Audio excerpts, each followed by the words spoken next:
Міне, осылай басталды.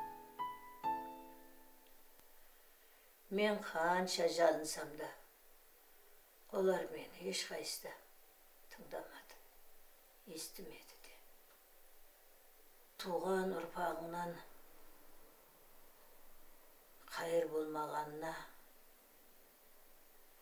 дүниеде сонан азапты нәрсе жоқ екен ғой, атанаған.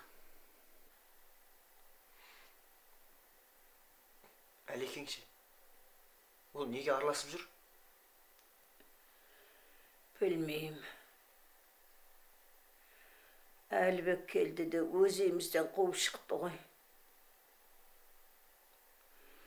Баратын жеріміз жоқ десек те тыңдамады, сөзімізге құлақ таспады. Дидар. Апа. Шалым қалай екен?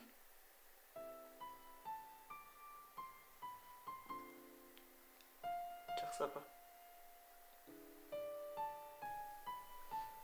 Таңға дейін ол шыдай алар ма екен, бейшара?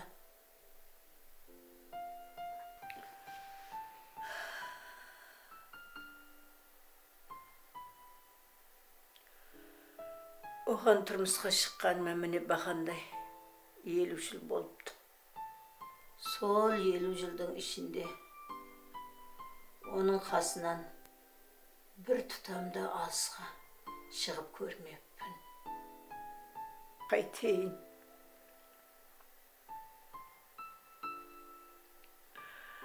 Өзім жуындырамын.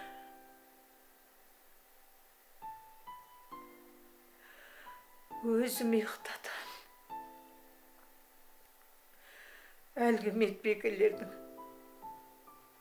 айтқанды істемей атқан шығар қушалым. Қырсығып жатқан шығар.